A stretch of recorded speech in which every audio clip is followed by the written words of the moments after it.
Welcome to you educate. இப்போ நம்ம Indian கான்ஸ்டியூஷனை பற்றி பேச போகிறோம். அதில் நம்ம எடுத்துகிற heading source of the Indian constitution. Source of the Indian constitution. Indian constitution வந்து கிட்டத்தட்ட சோர்சஸ் அப்படின்றது வெவ்வேறு கண்ட்ரீஸ்லேருந்து எடுத்திருக்கோம். வேறு நாட்டில் இருந்து கிட்டத்தட்ட பார்த்தீங்க அப்படின்னா அரௌண்ட் 60 கண்ட்ரீஸ்லேருந்து எடுத்திருக்கோம். எங்கேருந்து எடுத்திருக்கோம் வரோம்னா அரௌண்ட் 60 கண்ட்ரீஸ்லேருந்து எடுத்திருக்கோம் various sources of the Indian கான்ஸ்டியூஷனை. இப்போ ஒவ்வொரு கண்ட்ரியை பற்றி நம்ம பார்க்கலாம். ஃபர்ஸ்ட் இந்த கண்ட்ரியெல்லாம் பார்க்குறதுக்கு முன்னாடி ஃபர்ஸ்ட் நம்மளுக்கு இந்திய கவர்மெண்ட் ஆஃப் இந்தியா ஆக்ட் அப்படின்றது எப்போ அப்படின்னா 1935 வந்துச்சு. இதுதான் first government of India act. இதுதான் 1935. இந்த 1935 ஆக்ட் எப்போ நம்மளுக்கு ரெப்ரசன்ட் ஆகி ரெகுலேட் பண்ணாங்க அப்படின்னா 1937 பண்ணாங்க. இது ரொம்ப ரொம்ப முக்கியம், ரொம்ப ரொம்ப இம்பார்ட்டன்ட். கொஸ்டினே கேட்டிருக்காங்க ஏற்கனவே. So government of India act 1935 சரிங்களா, எப்போ நம்மளுக்கு ரெகுலேட் பண்ணாங்கன்னா 1937 பண்ணாங்க. இன்னும் ரொம்ப முக்கியமான விஷயம், அடிக்கடி கொஸ்டின்ல கேட்கறது என்ன கேட்குறாங்க அப்படின்னா, most of the Indian constitution, the majority part of the Indian constitution has been borrowed from 60%. எங்க இருந்து எடுத்தாங்க அப்படின்னா அரசு சட்டத்துல இருந்து எடுத்திருக்காங்க, கவர்மெண்ட் ஆஃப் இந்தியாக்குல இருந்து எடுத்திருக்காங்க. இது ரொம்ப ரொம்ப முக்கியம். அடுத்து இதோட கீ ஃபியூச்சர்ஸ்லாம் பாருங்க, இதுல என்ன நம்ம பாரோ பண்ணியிருக்கோம் அப்படின்றது இங்க ரொம்ப ரொம்ப முக்கியம். Number 1 federal structure, central and state governments, கூட்டாட்சி தத்துவம்னு சொல்லுவாங்க, அது இங்க இருந்து எடுத்திருக்கோம். அடுத்து ரெண்டாவது பாருங்க கவர்னரோட பவர்ஸ் அண்ட் ரூல்ஸ், ஒரு ஆளுநருக்கு என்னென்ன அதிகாரங்கள் தேவை, என்னென்ன கடமைகள் அப்படின்றது இங்க இருந்து எடுத்திருக்கோம். அடுத்து பாருங்க எமர்ஜென்சி பவர்ஸ், இந்த வார்த்தையை நல்லா கவனிக்கணும். எமர்ஜென்சி பவர்ஸ், அவசர கால அதிகாரங்கள், இது இங்க இருந்து எடுத்திருக்கோம். அடுத்து மூணாவது பாருங்க பொது சேவை ஆணையங்கள், பப்ளிக் சர்வீஸ் கமிஷன்ஸ். சரியா, பப்ளிக் சர்வீஸ் கமிஷன்ஸ் அப்படின்னா நம்ம இப்ப இருக்கிற டிஎன்பிஎஸ்சி போர்டு இந்த ஓகேவா. அடுத்து செகண்ட் பிரிட்டிஷ் கான்ஸ்டியூஷன். இந்தியாவோட ரூலிங் பார்ட்டியே பிரிட்டிஷ் தான். ஸோ அப்போ இருந்து நம்ம எடுத்த அந்த பிரிட்டிஷ் கான்ஸ்டியூஷனை பற்றி தான் பேச போகிறோம். ஃபர்ஸ்ட் பாயிண்ட் பாருங்க பார்லிமெண்ட்ரி ஃபார்ம் ஆஃப் கவர்மெண்ட். அதே இது தமிழ்லையும் பாருங்க பாராளுமன்றம் நாடாளுமன்றம் எல்லாமே ஒன்று தான். இந்த இடம் தான் ரொம்ப ரொம்ப முக்கியம். புரியுதா, பாராளுமன்றம்னாலும் சரி நாடாளுமன்றம்னாலும் சரி ஒன்று தான். இந்த பாராளுமன்றத்தில் யார் யாரெல்லாம் உள்ளடக்கி இருப்பாங்க அதான் ரொம்ப ரொம்ப முக்கியமான விஷயம். இந்த பாராளுமன்றத்தில் யார் யாரெல்லாம் இருப்பாங்க அப்படின்னா பிரசிடென்ட், லோக்சபா அண்ட் ராஜ்யசபா. தமிழ்ல குடியரசுத் தலைவர் சரிங்களா, மக்களவை, மாநிலங்களவை. ஓகேவா, இதுதான் பார்லிமெண்டரி ஃபார்ம். அதான் இது.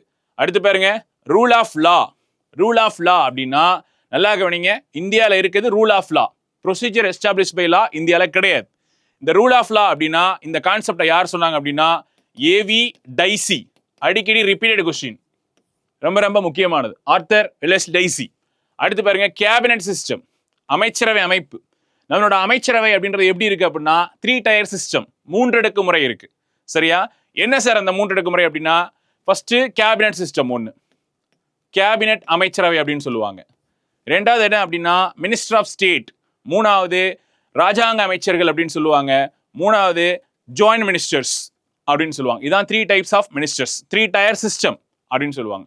அடுத்து இங்க பாருங்க ரொம்ப ரொம்ப முக்கியமானது, நம்ம இந்தியன் கண்ட்ரியில் நம்ம ஃபாலோ பண்றது என்ன அப்படின்னா சிங்கிள் சிட்டிசன்ஷிப், ஒற்றை குடியுரிமை அப்படின்றத ஃபாலோ பண்றோம். இந்த ஒற்றை குடியுரிமை நம்ம எங்க இருந்து வாங்கியிருக்கோம்? பிரிட்டிஷ் அரசியலமைப்புல. சரியா சார், அப்ப டபுள் சிட்டிசன்ஷிப் இருக்கா அப்படின்னா இருக்கு. எங்க இருக்குன்னா அமெரிக்கா, யூஎஸ்ஏ. இது செகண்ட். தேர்ட் அமெரிக்க அரசியலமைப்பு. இந்த அமெரிக்க அரசியலமைப்புல ரொம்ப ரொம்ப முக்கியமானது ஃபர்ஸ்ட் ஃபண்டமெண்டல் ரைட்ஸ். இந்த ஃபண்டமெண்டல் ரைட்ஸ் அப்படின்ற பில்லு யூஎஸ் ஆஃப் பில் அப்படின்ற ரெப்ரசன்ட் பண்ணி தான் இந்தியாவுக்கு எடுத்திருக்கோம். இந்த யூஎஸ் பில் எப்போ வந்துச்சு அப்படின்னா 1215 வந்திருக்கு. இதான் ரொம்ப ரொம்ப முக்கியமானது. இந்த யூஎஸ் பில் தான் நம்மளுக்கு இப்போ ஃபண்டமெண்டல் ரைட்ஸ். இந்த ஃபண்டமெண்டல் ரைட்ஸ் நம்மளுக்கு எங்க இருக்கு அப்படின்னா பார்ட் 3 ஆர்டிகல் 12 to 35 இருக்கு. ஓகே, நெக்ஸ்ட் கவனிங்க இம்பீச்மெண்ட் ஆஃப் பிரசிடென்ட், குடியரசுத் தலைவரின் பதவி நீக்கம், ஆர்டிகல் 61.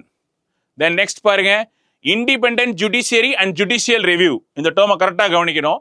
இண்டிபெண்டன்ட் ஜுடிஷியரி தமிழ்ல பாருங்க நீதித்துறையின் சுதந்திரம், அதுக்கப்புறம் நீதித்துறையின் மறு ஆய்வு. சரியா, இந்த நீதித்துறை மறு ஆய்வு அப்படின்றது இது ரொம்ப ரொம்ப முக்கியமான டேர்ம்.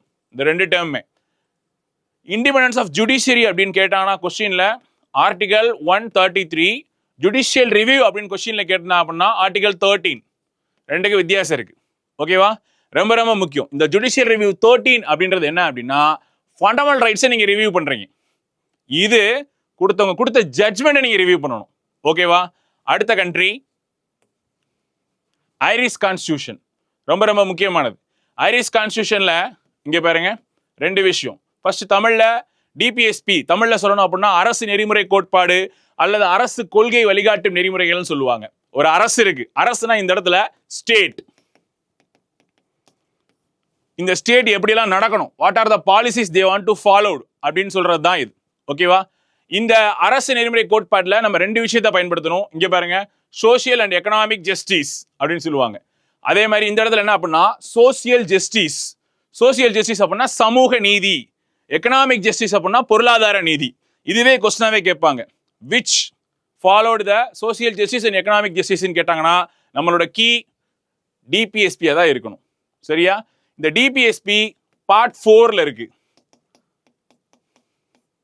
ஆர்டிகல் 36 to 51ல இருக்கு. இதான் ரொம்ப ரொம்ப முக்கியம். அடுத்து இங்க பாருங்க, indirect election of the president, குடியரசுத் தலைவரின் மறைமுக தேர்தல். பிரசிடென்டோட எலெக்ஷன் எப்பயுமே மறைமுக தேர்தல் தான், இன்டைரக்ட் எலெக்ஷன் தான். அடுத்து கனடியன் கான்ஸ்டியூஷன் அப்படின்னா ரெண்டு விஷயம் நல்லா ஞாபகம் வச்சுக்கணும். ஒன்று டிஸ்ட்ரிபியூஷன்ஸ் ஆஃப் பவர்ஸ். ஒன்று வந்து என்ன அப்படின்னா டிஸ்ட்ரிபியூஷன்ஸ் ஆஃப் பவர்ஸ். இந்த டிஸ்ட்ரிபியூஷன்ஸ் ஆஃப் பவர்ல மொத்தம் 3 லிஸ்ட் இருக்கு. Union list, state list, concurrent list. தமிழ்ல அப்படியே பாருங்க, மத்திய பட்டியல், மாநில பட்டியல், பொது பட்டியல். சரியா? இதுல ரொம்ப முக்கியமான விஷயம் நல்லா கவனிக்கணும். எக்ஸாம் ஹால்ல கவர்மெண்ட் ஆஃப் இந்தியா ஆக்ட் 1935 அப்படின்னு சொல்லி கொஸ்டின்ல யூனியன் லிஸ்ட், ஸ்டேட் லிஸ்ட் அப்படின்னு கொடுத்திருந்தா நம்ம இதை தான் கீயா எடுக்கணும். கனடாவும் கொடுத்து கவர்மெண்ட் ஆஃப் இந்தியா ஆக்டும் கொடுத்திருந்தா நம்மளோட கீ இதா தான் இருக்கணும். இது கொடுக்கல அப்படின்னா தான் நம்ம கனடா எடுக்கணும். இதான் ரொம்ப நோட் பண்ண வேண்டிய விஷயம். அடுத்து இதே மாதிரியே வெறும் கன்கரண்ட் லிஸ்ட் அப்படின்னு மட்டும் கொடுத்துருக்காங்க. தமிழ்ல பொதுப்பட்டியல் அப்படின்னு மட்டும் கொடுத்துருக்காங்க. பொதுப்பட்டியலும் கொடுத்துட்டு கனடாவும் கொடுத்திருந்தா நம்ம எடுக்க வேண்டியது பொதுப்பட்டியலுக்கு ஆஸ்திரேலியாவை தான் எடுக்கணும். புரியுதா ரெண்டுக்கு டிஃபரன்ஸ்? இது ரொம்ப ரொம்ப முக்கியமானது. அடுத்து கீழே பாருங்க, ஸ்ட்ராங் ஃபெடரல், வலுவான மத்திய அரசாங்கத்துடன் கூடிய கூட்டாட்சி. நம்மளுக்கு ஸ்ட்ராங் ஃபெடரல் தான் இருக்கும். சரியா? இந்த இடத்துல வித் ஸ்ட்ராங் சென்ட்ரல் கவர்மெண்ட் போட்டுக்கலாம். அப்படி இல்லைன்னா ஸ்ட்ராங் ஃபெடரல் ஆர் யூனிட்டரி பயாஸ்ன்னு கூட கொஸ்டின் கேட்பாங்க. அவ்வளவுதான். ஆனா ரெண்டுமே ஒன்று தான். அடுத்த கண்ட்ரி ஆஸ்திரேலியா. நான் இப்ப ஏற்கனவே சொன்னேன்ல, ஆஸ்திரேலியா அப்படின்னா கன்கரண்ட் லிஸ்ட், பொதுப்பட்டியல், share the powers between the central and state. அடுத்து trade and commerce. Trade and commerce வந்துச்சுனாலே ஆர்டிகல் 301 to 307 இதான் ட்ரேட் அண்ட் காமர்ஸ். இந்த ட்ரேட் அண்ட் காமர்ஸோட எல்லா விஷயமே நம்ம எங்க இருந்து எடுத்துக்கிட்டோம்னா ஆஸ்திரேலியால தான் எடுத்துக்கிட்டோம். அதே மாதிரி அதை தான் தமிழ்ல சொல்லியிருக்கோம், மத்திய மற்றும் மாநிலங்களிடையான பகிரப்பட்ட அதிகார பட்டியல்கள். சரிங்களா? அடுத்து பாருங்க, வர்த்தகம் மற்றும் வணிகத்துக்கான விதிமுறைகள். ஒரு ட்ரேட் பண்ண போறோம் அப்படின்னா அதுக்கான ரெகுலேஷன்ஸ் என்ன, எல்லாமே இதுல தான் இருக்கு.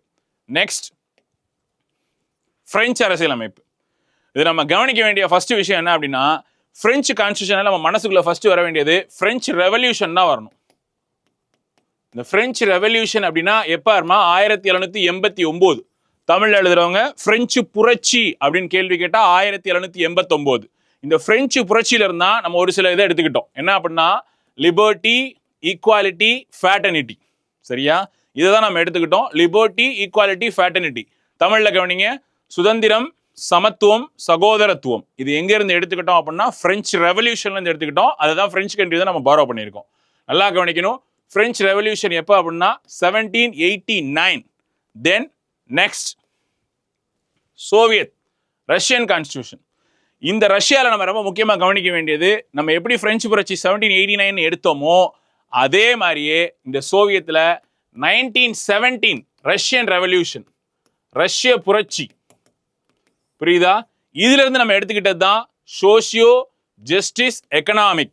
தமிழ்ல பாருங்க, சமூக நீதி மற்றும் பொருளாதார கொள்கைகள், சோசியல் ஜஸ்டிஸ் அப்படின்னு சொல்லுவாங்க. அடுத்து பாருங்க, 5 year plans, 5 ஆண்டு திட்டங்கள். அவங்க 7 ஆண்டு திட்டம் ஃபாலோ பண்றாங்க. ரஷ்யா பேஸ்ட்ல ஃபாலோ பண்ணி தான் நம்ம 5 year plan யூஸ் பண்றோம். அட் பிரசன்ட் நம்ம 5 year யூஸ் பண்றது இல்ல. என்ன யூஸ் பண்ணிக்கிட்டு இருக்கோம்? நிதி Aayog. Next German constitution. German constitution அப்படின்னு போடலாம், அப்படி இல்லைன்னா வெய்மர். ரெண்டுமே ஒண்ணுதான். ஏன்னா ஜெர்மனோட பழைய பேர் தான் வெய்மர் கான்ஸ்டியூஷன். இந்த வெய்மர் கான்ஸ்டியூஷன்ல என்ன அப்படின்னா நல்லா கவனிக்கணும், நம்ம முன்னாடி ஒரு இதை பேசணும், 1935 கவர்மெண்ட் ஆஃப் இந்தியா ஆக்ட் அப்படின்னு ஒன்று பேசிட்டோம். அதுல என்ன பார்த்தோம் அப்படின்னா எமர்ஜென்சி ப்ரொவிஷன்ஸ் அப்படின்ற ஒரு டேர்மை பார்த்துருப்போம். இங்க பாருங்க, suspensions of fundamental rights during an emergency. சரியா? என்ன அப்படின்னா எமர்ஜென்சியின் போது, அதாவது அவசர நிலையின் போது அடிப்படை உரிமைகளை நிறுத்தி வைக்கிறது, இடைநிறுத்தி வைக்கிறது. என்னென்ன பண்ணலாம்? ஆர்டிகல் 20 and 21 தற்காலிகமாக நிறுத்தி வைக்கிறது. அதை பத்தி சொல்றதா ஜெர்மன் வெய்மர் கான்ஸ்டிடியூஷன் சொல்லுவாங்க. நெக்ஸ்ட், இன்டர்நேஷனல் டாக்குமெண்ட்ஸ் வந்து நம்ம என்ன எடுத்துக்கிட்டோம் அப்படின்னா கவனிங்க. First, universal declaration of human rights and individual freedoms. இந்த UDHR, universal declaration of human rights, இது எப்போ அப்படின்னா 1948 டிசம்பர் 10 அப்பதான் நம்ம இதை எடுத்துக்கிட்டோம். இது எந்த கண்ட்ரிலேருந்து நம்ம இது பண்ணோம் அப்படின்னா பாரிஸ், பிரான்ஸ் அப்படின்னு சொல்லுவோம். ஒன்று. ரெண்டாவது, ரொம்ப முக்கியமான விஷயம் என்ன அப்படின்னா இந்த fundamental rights of human rights நம்மளோட எத்தனை ரைட்ஸ் இருக்கு அப்படின்னா 30 ரைட்ஸ் இருக்கு. மொத்தம் எத்தனை ரைட்ஸ் இருக்கு? 30. அடுத்து கவனிங்க, ILO, international labour organisations, work welfare and labour loss. சரியா? இது என்ன சொல்லுவாங்க அப்படின்னா தொழிலாளர் நல நிதியம் அப்படின்னு சொல்லுவாங்க. இந்த தொழிலாளர் ILO, இன்டர்நேஷனல் லேபர் ஆர்கனைசேஷன் எங்க இருக்கு அப்படின்னா ஜெனீவா. ஓகே. அடுத்து, பாரம்பரிய இந்திய ஆதாரங்கள் அப்படின்னு என்னென்ன எடுத்துக்கிறோம் அப்படின்னா ஏன்ஷியன்ட் டெக்ஸ்ட், அதாவது ஒட்டுமொத்த டோட்டல் இந்தியாவுக்கே பிஃபோர் இந்தியா அப்பயே முதல்ல நம்ம எடுத்துக்கிட்டு என்ன அப்படின்னா அர்த்த சாஸ்திரா. அடுத்து மனுஸ்மிருதி, இதன் அடிப்படையில் தான் ஒரு கவர்மெண்டே வந்துச்சு. அர்த்த சாஸ்திரன்றது யாரோட பீரியட்ல வந்துச்சு அப்படின்னா மௌரியன்ஸ். இதை யார் எழுதுனா அப்படின்னா சாணக்கியா, சாணக்கியர்னு சொல்லுவோம். அப்படி இல்லை அப்படின்னா இவருக்கு இன்னொரு பேர் என்ன அப்படின்னா விஷ்ணுகுப்தா. சாணக்கியர், விஷ்ணுகுப்தர், இது மாதிரிலாம் இவரோட பேரு. சரிங்களா? இந்த அர்த்த சாஸ்திரம் தான் ஃபர்ஸ்ட் ஒரு நிர்வாகம் அப்படின்றத சொன்னது இந்த அர்த்த சாஸ்திரம் தான். சரிங்களா? ஓகே. பிற தாக்கங்கள் அதுல இருந்து எங்க எடுத்துக்கிட்டோம் அப்படின்னா ப்ரீ இண்டிபெண்டன்ஸ் டாக்குமெண்ட் அப்படின்னா இந்த இடத்துல ரொம்ப ரொம்ப முக்கியமானது Montagu Chelmsford reforms and Simla conference. இந்த மாண்டே சேம்ஸ்போர்ட் ரிஃபார்ம்ஸ் அப்படின்றது நம்ம எப்போ எடுத்துக்கிட்டோம் அப்படின்னா 1919 எடுத்துக்கிட்டோம். இதுதான் இந்தியாவுக்கான ஃபர்ஸ்ட் கான்ஸ்டியூஷன் பேஸ்ன்னு சொல்லுவாங்க. இந்த இடத்துல என்ன அப்படின்னா இரட்டையாட்சி முறையை அறிமுகம் செய்தது, டயாக்ரசி. இங்கிலீஷ் சொல்லுமா இரட்டையாட்சி முறை, டயாக்ரசி. சிம்லா கான்ஃபரன்ஸ் இது எப்போ அப்படின்னா 1945 ஜூன் 14. இதான் சிம்லா கான்ஃபரன்ஸ். இந்த சிம்லா கான்ஃபரன்ஸை யார் லீட் பண்ணி நடத்தினாங்க அப்படின்னா lord Wavell. Source of the Indian கான்ஸ்டிடியூஷன்ஸ்ல இது எல்லாமே ரொம்ப ரொம்ப முக்கியமானது. அடுத்து, current states as per December 2024. சரியா? இப்போ as per ரேட் படி நம்ம கிட்ட எத்தனை இருக்கு அப்படின்னா ஆர்டிகல்ஸ் 448 இருக்கு. பட் ஆனால் கான்ஸ்டியூஷன் ஸ்டார்ட் பண்ணும்போது நம்மகிட்ட எத்தனை இருந்துச்சுன்னா 395 இருந்துச்சு, 395 இருந்துச்சு. இப்போ பிரசன்ட் நம்மகிட்ட எத்தனை பார்ட்ஸ் இருக்கு அப்படின்னா 25, ஷெட்யூல்ஸ் 12, அமெண்ட்மெண்ட்ஸ் இப்போ பிரசன்ட்ல 106 ஆர்டிகல்ஸ் அப்படின்னா தமிழ்ல சரத்துகள், பாகங்கள் அப்படின்னா தமிழ்ல 25, அட்டவணைகள் 12, சட்ட திருத்தங்கள் 106. 2023 திருத்த சட்டத்தின்படி நம்மகிட்ட எத்தனை இருக்கு அப்படின்னா 106 இருக்கு. இதான் கடைசியா வந்தது. ஓகேவா? இந்த 106ல ஒரு சின்ன இம்பார்ட்டன்ஸ் இருக்கு, லைட்டா சொல்றேன். இந்த 106வது சட்ட திருத்தம் என்ன அப்படின்னா உமன்ஸ்க்கான ரிசர்வேஷன். அதான் இங்க ரொம்ப ஹைலைட் ஆனது. உமன்ஸ்க்கான reservation in legislative assemblies and Lok Sabha and ராஜ்யசபால. Okay, thank you. இவ்வளவு நேரம் நம்ம பார்த்தது வந்து total source of the Indian constitution.